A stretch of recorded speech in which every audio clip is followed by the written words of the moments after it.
जय हिंद। क्या हाल चाल साथियों, आई होप बढ़िया होगा। आज हम लोग बात करेंगे लॉज ऑफ मोशन के बारे में। हिंदी वाले बच्चे समझेंगे गति के नियम। ठीक है। इससे पहले मैं आपको इन्फॉर्म दे दूं कि इस चैनल का नाम है PYQ पैटर्न। इसमें आपको डिफेंस के बारे में और जानकारी मिलेगा। इसे सब्सक्राइब कर लीजिएगा अगर पढ़ाई अच्छा लगे तो। ऐसे में मैं ज्योग्राफी वहाँ पे कंप्लीट कर दिया हूँ। आप वहाँ पे ज्योग्राफी आप देख सकते हो विथ मैप थ्रू। ठीक है, तो सबसे पहले बात करते हैं हम लोग लॉज ऑफ मोशन में। सबसे पहले बात करेंगे, पढ़ेंगे यूनिफॉर्म स्पीड के बारे में कि यूनिफॉर्म स्पीड होता क्या है। इसका हिंदी होता है एक समान चाल। यूनिफॉर्म स्पीड क्या होता है, पहले आप बुक के अकॉर्डिंग जान लीजिए कि objects covered equal distance in equal interval of time is called uniform speed या यूनिफॉर्म मोशन। क्या है यूनिफॉर्म मोशन का? Objects covered equal distance in equal interval of time, उससे क्या बोलते हैं? इंफॉर्मेशन बोलते हैं। ठीक है। जैसे मैं फॉर एग्जांपल आप मान के चलिए कि आप ग्राउंड में आप जब आप दौड़ते हैं तो मानिए कि वहाँ पे कोई नहीं है। आप मानिए कि आप लगाए कि अप्रोक्स 2 किलोमीटर की आपको कवर करना है 12 मिनट में, और आप 12 मिनट में उस चीज़ को आप कवर कर दिए। ठीक है। 2 किलोमीटर आपको दौड़ना था, आप 12 मिनट में, और आप 12 मिनट में आप दौड़ रहे हो, तो उसको क्या बोलते हैं कि uniform speed. Non uniform speed में क्या होता है? सेम यही होता है कि आप 12 मिनट में लगाएं कि हमको 2 किलोमीटर तय करना है, लेकिन आपने वहाँ पे आप 14 मिनट लगा दिए, वहाँ पे आप नहीं कर पाए। उससे बोलेंगे नॉन यूनिफॉर्म स्पीड, क्योंकि आप समय पे नहीं पहुँचे, equal distance equal time interval में आप नहीं कवर किए। समझ में आया बात? फिर दूसरा एग्जांपल आप समझिए कि मानिए कि आप पार्क में हैं। ठीक है, पार्क में आप हो, तो मानो कि आपको सेम कि 2 किलोमीटर आपको डिस्टेंस कवर करना है आपको 12 मिनट में। लेकिन आप जानते हैं कि पार्क में तो बहुत सारे लोग होते हैं, तो वहाँ पे आप कवर नहीं कर पाइएगा। बीच में तो कोई आ जाएंगे तो समय तो लगेगा। तो उससे आप क्या बोलेंगे कि नॉन यूनिफॉर्म स्पीड का बोल सकते हैं एग्जांपल, जो कि पार्क या कार, मानिए कि कोई बहुत सारा भीड़ लग जाता है शहर में, जाम में, तो वहाँ पे क्राउड भीड़ हो जाता है, तो वहाँ पे जब कार चलाते हैं तो equal distance equal time interval में नहीं करिएगा, क्योंकि आप हमेशा ब्रेक मारिएगा। तो उससे क्या बोलेंगे? Non uniform motion. ठीक है, इतना मत क्लियर। अब हम बात करते हैं आपको डिस्टेंस के बारे में। आप जानते हैं कि डिस्टेंस क्या होता है। डिस्टेंस क्या होता है जानिए कि दो स्थानों के बीच की दूरी को हम डिस्टेंस कहते हैं। मानिए कि मेरा ए पॉइंट, इसको मानिए ये ए पॉइंट हुआ और ये बी पॉइंट हुआ, इसके बीच में जो दूरी है, ए और बी के बीच में जो दूरी है, उसे आप क्या बोलिएगा? डिस्टेंस बोलिएगा। क्या बोलेंगे? डिस्टेंस बोलेंगे। डिस्टेंस की एक खासियत है कि ये हमेशा पॉजिटिव होगा। डिस्टेंस जो होता है ये आपको हमेशा पॉजिटिव में होता है। ये जीरो जीरो कभी नहीं होगा। सॉरी, ये क्या? जीरो कभी नहीं हो सकता है। डिस्टेंस आपको पॉजिटिव में होगा, जीरो कभी नहीं होगा। डिस्टेंस क्या है? स्केलर क्वांटिटी है। इसको हिंदी में बोलिएगा अदिश राशि है। डिस्टेंस क्या है? स्केलर क्वांटिटी है। डिस्टेंस जो होता है आपको डिपेंड होता है, देखिए यहाँ पे क्या लिखा है, डिपेंड ऑन द पाथ। ये डिपेंड होता है पाथ पे, इंडिपेंडेंट नहीं होगा। जैसे ऑब्जेक्टिव में दे देगा कि डिस्टेंस इंडिपेंडेंट होता है या डिपेंड होता है, तो ये डिपेंड होगा। ठीक है। डिस्टेंस का यूनिट होता है मीटर। मैं आपको पिछले क्लास में सिखाया हूँ बहुत बढ़िया तरीका से कि आपके यूनिट को कैसे निकाल सकते हैं, बेसिक से विथ फार्मूला में बताया हूँ। अब थोड़ा सा हम जान लेते हैं कि स्केलर वेक्टर क्या होता है। अब मैं आपको जिस बताया कि इस डिस्टेंस क्या होता है, स्केलर क्वांटिटी होता है। तो पहले जानिए कि वेक्टर स्केलर क्या होता है। वेक्टर और स्केलर में ये अंतर होता है। वेक्टर क्या करता है, इसमें मैग्नीट्यूड और डायरेक्शन, हिंदी वाले समझेंगे परिमाण और दिशा, इसमें मैग्नीट्यूड और डायरेक्शन दोनों हो, उससे बोलेंगे वेक्टर क्वांटिटी। और स्केलर क्या बोलते हैं, जिसमें ओनली डिस्टेंस हो, उससे बोलेंगे स्केलर क्वांटिटी। ठीक, समझ में आया? और फिर से समझाते हैं, जिसमें मैग्नीट्यूड और डायरेक्शन हो उससे बोलेंगे क्या? Vector quantity. जिसमें ओनली डायरेक्शन हो उससे बोलेंगे स्केलर क्वांटिटी। एक किताब की भाषा से मैं अपना तरीका बताता हूँ। मानिए इसको हम समझ लेते हैं कि मानिए कि दिल्ली जाना है कोई पर्सन को।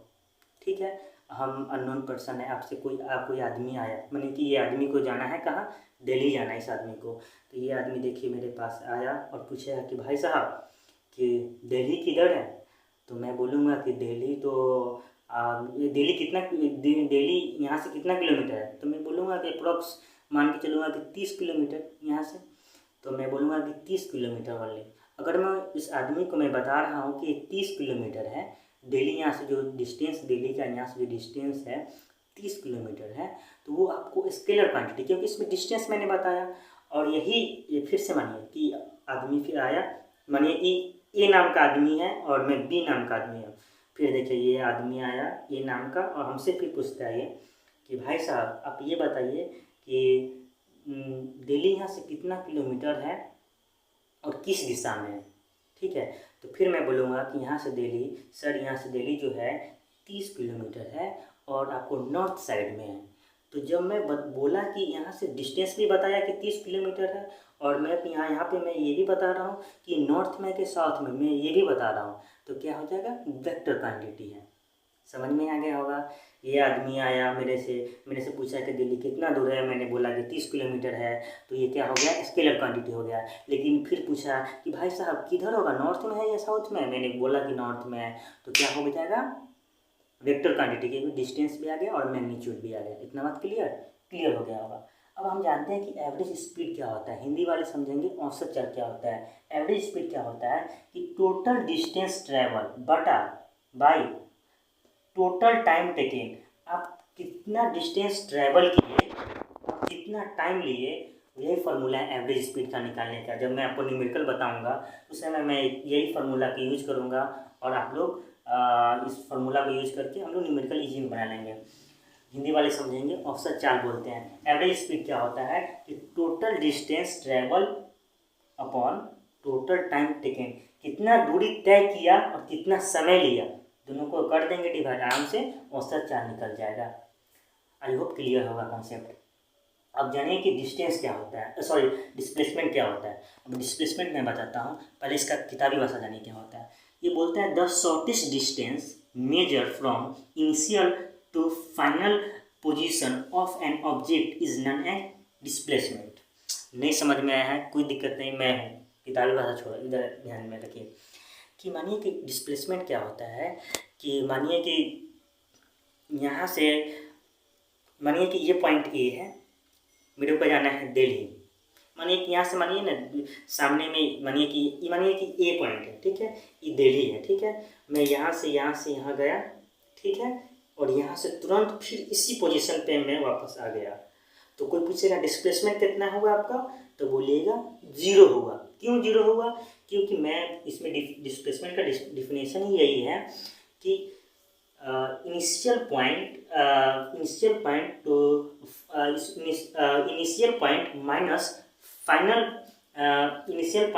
Minus final point equal to 0 होता है। मैंने बताया, फिर से सुनिए डिस्प्लेसमेंट क्या होता है। मानिए कि ए पॉइंट है और ए बी पॉइंट है, ठीक है, मेरे को जाना है, मैं एक पॉइंट चलना स्टार्ट किया, देखिए चलते यहाँ पे गया बी पे, फिर बी से मैं वापस कम बैक हुआ और ए पे आ गया। मेरा डिस्प्लेसमेंट कितना हुआ, 0। क्यों हुआ, क्योंकि डिस्प्लेसमेंट बोलता ही है कि initial position minus final position equal to 0। समझ में आ गया होगा। चाहे शॉर्टेज डिस्टेंस जो आप मेजर करते हैं उससे भी डिस्प्लेसमेंट बोलते हैं, लेकिन आगे चलकर 11th में पढ़ेगा shortage distance direction is called, आपको रिजल्टेंट वेक्टर भी पढ़ना पड़ता है, उसका अलग कहानी है, फिर आगे समझाएंगे। अब बात करते हैं कि डिस्प्लेसमेंट का यूनिट मीटर में होता है। मैं आपको बताया था पिछले क्लास में भी, यूनिट क्या होता है, मीटर में होता है। डिस्प्लेसमेंट आपको पॉजिटिव भी हो सकता है, निगेटिव भी हो सकता है और 0 हो सकता है, लेकिन आपका डिस्टेंस 0 नहीं था, या ये याद रखिएगा। लेकिन डिस्प्लेसमेंट यहाँ पे पॉजिटिव भी होगा, निगेटिव भी होगा और 0 होगा, 3 होगा, 3 होगा।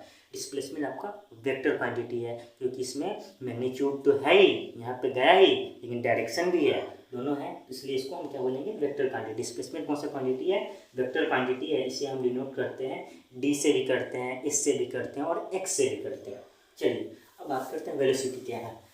वेलोसिटी का फार्मूला मैंने आपको बताया था कि डिफिनेशन में कि v बराबर dx/dt, वेयर मैंने बताया था कि x क्या था, डिस्प्लेसमेंट था। मतलब कि जब हम डिस्प्लेसमेंट में चेंज करेंगे, चेंज करेंगे पर यूनिट टाइम के साथ, उससे बोलेंगे वेलोसिटी बोलेंगे। अब change in displacement per unit time is called displacement. देखिए वेलोसिटी कैसे याद रखना है ये बताते हैं। चलिए याद रखिए, v से डिनोट करते हैं वेलोसिटी को, इतना कॉन्सेप्ट क्लियर। तो वी से डिनोट करते हैं, इतना कॉन्सेप्ट क्लियर होना चाहिए। तो वी से डिनोट कर दिया, इसका फॉर्मूला होता है dx by d t, dx by d t. V बराबर, अरे बोलो भाई, वी बराबर dx बाई डी टी होता है। तो dx बाई डी टी होता है तो x डिस्प्लेसमेंट हो गया। तो बस इतना ध्यान रखिएगा, डी मतलब चेंज करना, किसमें चेंज किए भाई, तो डिस्प्लेसमेंट में चेंज किए, कितने पर ही बटाया लगा है तो उसको पर बोल देंगे, एनी टाइम इसको वेलोसिटी। वेलोसिटी भी आपको वेक्टर क्वांटिटी होता है। वेलोसिटी कौन सा क्वांटिटी होता है, वेक्टर क्वांटिटी होता है। ये कैन डिक्रीज विद टाइम, ये टाइम के साथ घट भी सकता है, ठीक है। अब बात करते हैं एक्सीलरेशन के बारे में। हिंदी में बोलते हैं त्वरण और वेलोसिटी को हिंदी में बोलते हैं वेग। एक्सीलरेशन में क्या मैंने बताया था, ए बराबर d v by d t, मतलब किसमें, डी मतलब चेंज करना, डिफरेंशिएट करना, मतलब किसमें चेंज हो रहा है, तो वेलोसिटी में हो रहा है पर यूनिट टाइम के साथ, उसे बोलते हैं एक्सीलरेशन। इसका यूनिट कल मैं बताया था बहुत बढ़िया से, और आज इसका यूनिट क्या हुआ, मीटर पर स्क्वायर सेकेंड। आप ये बोल सकते हैं एक्सीलरेशन में क्या होता है, आपको वेक्टर क्वांटिटी होता है। और एक्सीलरेशन का एक फॉर्मूला है ए बराबर v minus u by t, a बराबर v minus u by t. Small a से डिनोट करेंगे, कैपिटल ए से एक्सीलरेशन को डिनोट नहीं करेंगे, किस करेंगे, स्मॉल ए से मैंने डिनोट करा। अब जानते हैं एवरेज वेलोसिटी क्या होता है। एवरेज वेलोसिटी क्या होता है कि इनिशियल वेलोसिटी और फाइनल वेलोसिटी बटा 2। एवरेज वेलोसिटी क्या होता है जानिए, कि initial velocity plus final velocity दोनों को जब जोड़ के बटा 2 करेंगे, इसका ये फॉर्मूला ही एवरेज वेलोसिटी का निकालने का, ठीक है। मैंने बताया था मैग्नीट्यूड और डायरेक्शन दोनों होगा तो वेक्टर हो जाएगा। जैसे मैंने बताया है कि डिस्प्लेसमेंट हो गया, एक्सीलरेशन हो गया, ये सब आपको वेक्टर क्वांटिटी हो जाएगा। फिर जैसे मैं स्केलर में मैं बताया कि एरिया, वॉल्यूम, डिस्टेंस, ये सब आपको स्केलर होगा। स्केलर में आपको ओनली मैग्नीट्यूड होगा, ठीक है। अब इधर जानते हैं फर्स्ट लॉ ऑफ मोशन क्या है, फॉर्मूला है v बराबर u प्लस ए टी। क्या है, v बराबर u प्लस ए टी। फिर क्या है दूसरा आपको न्यूमेरिकल में, फिर मैं ये फॉर्मूला यूज करूँगा। इस फॉर्मूला को देखिए कि s बराबर u t plus half a t square. s बराबर क्या है, you t plus half a t square. ये डिस्टेंस को कवर करने के लिए आप ये फार्मूला यूज करिएगा न्यूमेरिकल में। फिर क्या है, ए बराबर v minus u by t, where u क्या होता है इनिशियल पॉइंट और बी क्या होता है फाइनल पॉइंट। यू क्या होता है इनिशियल पॉइंट और बी क्या होता है आपको फाइनल पॉइंट। मैंने फार्मूला बताया v बराबर क्या होता है u प्लस ए टी, याद रखिएगा तभी न्यूमेरिकल बनेगा, अन्यथा नहीं बनेगा। v बराबर u प्लस ए टी, या इस बराबर डिस्टेंस को आपको निकालना है, कवर करना है, इस बराबर u t plus half a t square. फिर ए बराबर v minus u by t. U क्या होता है जानिए, यू हिंदी वाले समझिए, यू होता है प्रारंभिक वेग और बी होता है अंतिम वेग। मतलब यू को बोल सकते हैं इंग्लिश वाले इनिशियल पॉइंट और बी को क्या बोलेंगे फाइनल पॉइंट। यू क्या होता है इनिशियल पॉइंट या इनिशियल पोजीशन भी बोल सकते हैं, और बी क्या होगा फाइनल पोजीशन या फाइनल पॉइंट भी बोल सकते हैं। आई होप आपका all over laws of motion का थ्योरी मैंने कवर करा। आई होप बढ़िया लगा होगा आपको। अगले वीडियो में मैं आपको उसका न्यूमेरिकल करवाऊँगा और ये चैप्टर एंड हो जाएगा। और अगर आप वीडियो अच्छा लगे तो इसे लाइक एंड सब्सक्राइब करें। जय हिंद, दैट्स इट।